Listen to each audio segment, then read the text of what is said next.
Hello दोस्तों, welcome to वर्चस्व academy classes.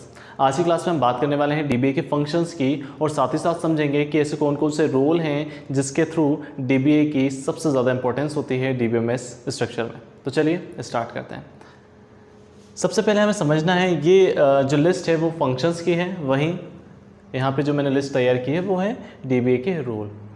DBA actual में वर्क कहाँ करता है, सबसे पहले हमें ये समझने की ज़रूरत है। जब भी हम बात करते हैं 3 लेवल आर्किटेक्चर में, तो यूज़र लेवल से फिज़िकल लेवल तक जो भी डेटा को एक्सेस करने का मैकेनिज़्म है वो किसके थ्रू होता है, आपके डीबीए के थ्रू ही परफॉर्म होता है। व्यू लेवल से कंसेप्चुअल लेवल में कन्वर्जन, कंसेप्चुअल लेवल से फिज़िकल लेवल में conversion, even conceptual to physical level या view level to conceptual level के बीच जो मैपिंग है ये भी मेंटेन करने का काम कौन करता है, आपका डीबीए ही करता है। यानी डीबीए के पास हर एक प्लेट पे या हर एक लेवल पे जो है वो वर्किंग रिस्पॉन्सिबिलिटी होती है। आपके रूल्स अप्लाई करने का काम, जिन्हें हम कंस्ट्रेंट्स कहते हैं या एंटिक्विटी रूल्स कहते हैं, इनको भी इन्फोर्स करने का काम किसका होता है, आपके डीबीए का ही होता है। यूज़र से कौन सा डेटा हाइड रखना है, कौन सा उसको व्यू कराना है, ये रिस्पॉन्सिबिलिटी भी एज अ सिक्योरिटी किसके हाथ में होती है, आपके डीबीए के हाथ में ही होती है। तो चलिए स्टार्ट करते हैं। सबसे पहले पॉइंट जिसको हम कह रहे हैं स्कीमा को डिफाइन करना, ये किसका है, डीबीए का ही फंक्शंस है। 3 लेवल आर्किटेक्चर में हमने 3 स्कीमा की बात की थी और तीनों हर एक लेवल पे अलग अलग डिज़ाइन किए जाते थे। फिजिकल लेवल पे फिजिकल स्कीमा, कंसेप्चुअल लेवल पे कंसेप्चुअल स्कीमा, वहीं एक्सटर्नल लेवल पे एक्सटर्नल स्कीमा की हम बात करते थे। तीनों लेवल पे जो स्कीमा को डिफाइन करने का काम है वो किसका है, डीबीए का ही है। सेकंड की अगर हम बात करें कंस्ट्रेंट्स को डिफाइन करना, कंस्ट्रेंट्स जिनको हम रूल्स भी कहते हैं, वो कौन कौन से हो सकते हैं आपके, वो यूनिक कंस्ट्रेंट्स हो सकते हैं, नॉट नल कंस्ट्रेंट्स हो सकते हैं, एसेट्रा। ये एंटरप्राइज के अकॉर्डिंग ही इन्फोर्स करने का काम होता है डीबीए का। कुछ फील्ड्स में अगर हम एक स्टूडेंट रिकॉर्ड की बात करें तो मोबाइल नंबर यूनिक होना ज़रूरी है। ये रिकॉर्ड इंसर्शन के समय डीबीए क्या करता है, पहले ही डीबीएमएस में इन्फोर्स करके रखता है कि मैं नल वैल्यू या इस केस में यूनिक वैल्यू ही एक्सेप्ट करूँगा, डुप्लीकेट वैल्यू असाइन या एक्सेप्ट नहीं करूँगा। तो ये जो इन्फोर्स करते हैं या ये जो रूल बाउंड करते हैं, ये क्या हमारे कंस्ट्रेंट्स होते हैं। इनको अप्लाई कौन कर रहा है, डीबीए अप्लाई करता है। थर्ड पॉइंट की अगर हम बात करें एक्सेस मेथड की, सिक्वेंशियल हो, रैंडम हो, जो भी मेथड हो वो प्रॉपर मेंटेन या बनाने का या डिज़ाइन करने का काम किसका है, डीबीए का ही है। ये किस बेस पे डिज़ाइन करता है, ये डिपेंड करता है एक्सेस टाइम पे। एक यूज़र जब रिक्वेस्ट को फायर करता है तो बैकअप या बोलना चाहिए डेटाबेस से वापस आने में जो टाइम लगता है, डेटा को यूज़र तक पहुंचने में जो टाइम लगता है डेटाबेस से, उसको हम क्या बोल रहे हैं, एक्सेस टाइम। ये एक्सेस टाइम जितना कम होगा उतना ही प्रॉपर या उतनी ही अच्छी एफिशिएंट एल्गोरिथम मानी जाएगी किसकी, डेटा एक्सेस मेथड की। अगर एक्सेस मेथड अच्छी है तभी यूज़र्स को काफ़ी स्पीडली डेटा मिल जाता है। ये मेथड को चेक करना या डिफाइन करना, ये काम भी किसका है, आपके डीबीए का ही होता है। फोर्थ पॉइंट की अगर हम बात करें फिजिकल स्ट्रक्चर को मॉडिफाई करना, मॉडिफाई करने के लिए जनरली डीडीएल कमांड का यूज़ किया जाता है, डेटा डेफिनेशन लैंग्वेज। अगर एक टेबल स्ट्रक्चर में कोई कॉलम ऐड करना है या ड्रॉप करना है तो वहाँ पे भी अल्टर टेबल कमांड यूज़ की जाती है जो डीडीएल कमांड है। डेटाबेस को प्रॉपरली कंप्लीटली फिनिश करना है या डेटा को कंप्लीटली फिनिश करना है टेबल्स के अंदर से, तो वहाँ पे ट्रंकेट कमांड यूज़ की जाती है, वो भी एक डीडीएल स्ट्रक्चर कमांड है। इसके अलावा हम बात करें कि हमने कहा एक कॉलम को ड्रॉप करना है या कॉलम या टेबल में किसी भी तरह से कोई चेंजेस अप्लाई करने हैं on the basis of physical structure requirement, तो वहाँ पे जो भी एप्लीकेशन परफॉर्म होंगे या जो भी कमांड्स परफॉर्म होंगे वो कौन करेगा, आपके डीबीए को ही करना होता है। तो ये डीबीए का चौथा फंक्शन है जहाँ पे हम बात करें फिजिकल स्ट्रक्चर को मॉडिफाई करने की।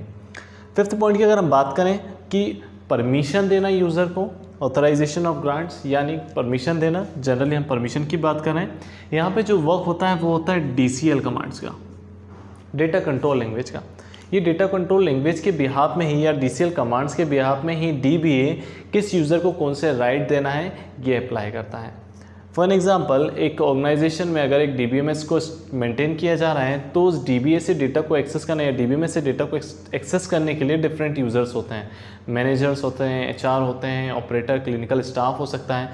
तो हर एक यूज़र को अलग अलग राइट प्रोवाइड करना या किस यूज़र को कौन सा राइट देना है, ये DCL कमांड के थ्रू कौन प्रोवाइड कराता है? आपका DBA ही इसके लिए रिस्पॉन्सिबल होता है।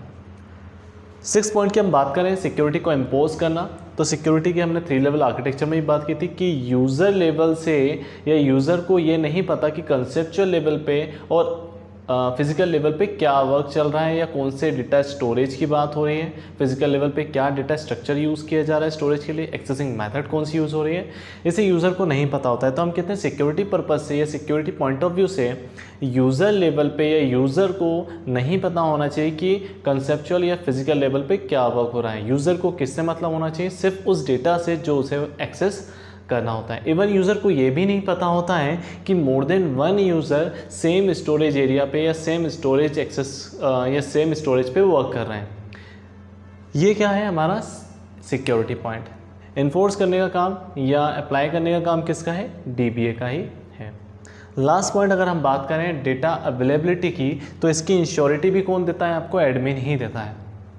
अगर डेटा लॉस्ट होता है या हार्ड डिस्क फेल होती है या किसी भी तरह से DBMS में फेलियर होता है तो उसको तुरंत बैकअप करके रिकवरी का काम, ताकि यूज़र को किसी तरह से कोई प्रॉब्लम ना हो, उसके लिए डेटा टोटल टाइम अवेलेबल रहे, यूज़र को ना पता चले कि डेटा हार्ड डिस्क फेल हुई है या किसी तरह का कोई लॉस्ट हो रहा है।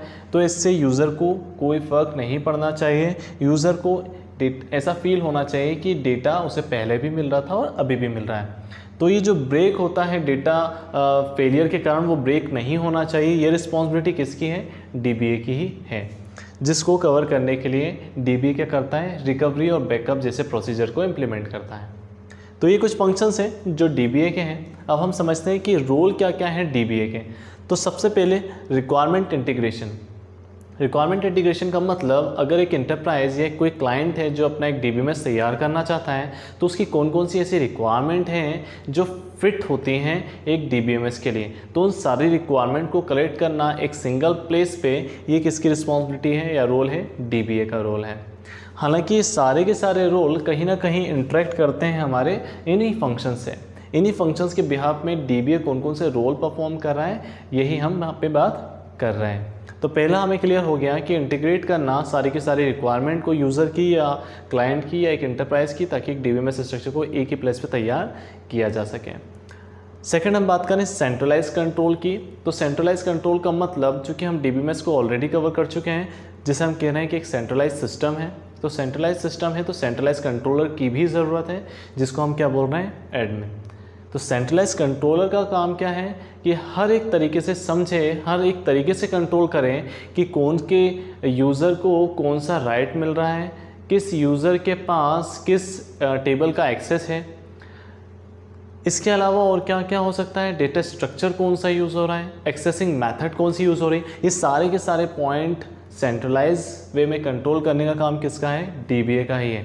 इवन फर्स्ट पॉइंट पे हम अगर बात करें रिक्वायरमेंट इंटीग्रेशन की, तो यहाँ पे कौन कौन से रूल को इन्फोर्स करना है, कंस्ट्रेंट्स कौन कौन से अप्लाई करना है, कंस्ट्रेंट कौन कौन से अप्लाई करना है, इंटीग्रिटी रूल्स क्या अप्लाई करना है, ये सारी की सारी चीज़ें भी रिक्वायरमेंट एनालिसिस में ही आती हैं या रिक्वायरमेंट इंटीग्रेशन में ही आती हैं।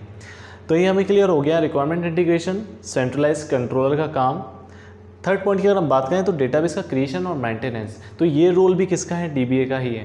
डेटाबेस को क्रिएट करना यानी स्कीमा को क्रिएट करना है। डेटाबेस को क्रिएट करना मतलब किसी ऑर्गेनाइजेशन के लिए जहाँ पे डेटा पर्टिकुलरली रखा जाएगा उसको क्रिएट करना। साथ ही साथ मेंटेनेंस करना, मेंटेनेंस इन द सेंस सारे के सारे कमांड्स को अप्लाई करना, चाहे DDL हो, चाहे DML हो, चाहे DCL, ये सारी की सारी कमांड्स हम लेटर वीडियोस में डिस्कस ज़रूर करेंगे, उसके लिए आप परेशान ना हो। अभी सिर्फ सुन लें कि मेंटेन करने का काम इन कमांड्स के थ्रू ये भी किसका है? DBA का ही होता है। इसके अलावा फोर्थ पॉइंट की अगर हम बात करें तो DBMS में 3 लेवल आर्किटेक्चर के स्पेसिफिकेशन को भी डिफाइन करना, ये भी किसका काम है? DBA का ही काम है। फर्स्ट पॉइंट में हमने बात करी थी डिफाइन स्कीमा। तो स्कीमा मतलब हर एक लेवल पे जो स्ट्रक्चर तैयार होता है उसको स्पेसिफाई करना, या उसी को हम स्कीमा भी बोल रहे हैं स्ट्रक्चर को, तो उनको स्पेसिफाई करना या डिफाइन करना, ये भी रोल रिस्पॉन्सिबिलिटी है किसकी, डीबीए की ही है। फिफ्थ पॉइंट की अगर हम बात करें इंटीग्रिटी को मेंटेन करना। इंटीग्रिटी का मतलब हम पहले भी समझ चुके हैं कि सिंगल कॉपी अगर मोर देन वन प्लेस पे है तो डुप्लीकेट जो कॉपी जनरेट हो रही है वो सेम रिकॉर्ड को शो करे, ऐसा ना हो कि वो रिकॉर्ड अलग अलग रिप्रेजेंट करे। तो उसे हम मेंटेन करते हैं with the help of dBA, यानी डीबीए ही इसके लिए भी रिस्पॉन्सिबल है कि डेटा की इंटीग्रिटी लॉस्ट ना हो। तो उसको मेंटेन करने का काम या उसकी जो रिस्पॉन्सिबिलिटी है वो भी डीबीए की है। सिक्स पॉइंट की अगर हम बात करें तो परमिशन यूज़र को with the help of grant command, जो अभी हमने डिस्कस की है as a function DCL command के थ्रू अप्लाई की जाती है। तो डीसीएल में ग्रांट कमांड का यूज़ किसी यूज़र को परमिशन देने का होता है, जो कि यूज़र एडमिन ही देता है, यानी एडमिन भी अपने आप में एक यूज़र ही है। तो ये एडमिन ही डिफरेंट यूज़र्स को with the help of DCL command, जिसको हम ग्रांट कमांड कह रहे हैं, उसके थ्रू परमिशन प्रोवाइड कराता है। वहीं रिवोक कमांड के थ्रू परमिशन को हटाने का काम भी एडमिन का ही होता है। लास्ट पॉइंट की अगर हम बात करें तो डिफाइन करना फेलियर रिकवरी प्रोसीजर। अभी हमने यहाँ पर भी बात की थी कि डेटा की अवेलेबिलिटी हमें प्रोवाइड करानी है, तो डेटा की अवेलेबिलिटी हर एक केस में प्रोवाइड होनी चाहिए यूज़र को नहीं पता चलना चाहिए कि हमारे डेटाबेस में फेलियर हुआ है या हार्ड डिस्क क्रैश हुआ है या सिस्टम लॉस्ट हुआ है या किसी भी तरह से डेटाबेस में कोई प्रॉब्लम आ रही है। अगर कोई प्रॉब्लम आती है तो उसे यूज़र तक नहीं पहुँचने देना, ये भी डीबीए की ही रिस्पॉन्सिबिलिटी होती है। अगर कोई क्रैश हुआ है सिस्टम तो उसका बैकअप होना बहुत ज़रूरी है, और ये बैकअप और रिकवरी प्रोसीजर जो है ये किसकी रिस्पॉन्सिबिलिटी होती है, आपके डीबीए की ही रोल रिस्पॉन्सिबिलिटी होती है। आई थिंक आपको क्लियर हो गया होगा कि डीबीए कितना ज़्यादा इम्पोर्टेंट पार्ट है। इसके अलावा अगर हम उसके इम्पोर्टेंस की बात करें तो ये ऑलरेडी पॉइंट्स सफिशिएंट हैं डीबीए की रिस्पॉन्सिबिलिटी को या डीबीए की इम्पोर्टेंस को समझाने के लिए, क्योंकि हर एक पॉइंट में डीबीए का अपना एक इम्पोर्टेंस है। इसी को हम कह सकते हैं कि डीबीएमएस स्ट्रक्चर का सबसे ज़्यादा इम्पोर्टेंट यूज़र है, क्योंकि यह हर एक लेवल पे किसी न किसी तरह से इन्वॉल्व होता है या किसी न किसी तरह से सर्विस प्रोवाइड कराता है। आई थिंक आपको डीबीए के बारे में कंप्लीट नॉलेज क्लियर हो गया होगा या कंप्लीट नॉलेज मिल गया होगा कि क्या क्या फंक्शंस और क्या क्या रोल हैं आपके डीबीए के। अगर आपको ये वीडियो पसंद आई हो तो प्लीज़ इसे लाइक शेयर एंड सब्सक्राइब ज़रूर करें। साथ ही साथ लेटेस्ट नोटिफिकेशन के लिए बेल आइकन का यूज़ करना ना भूलें। Thank you.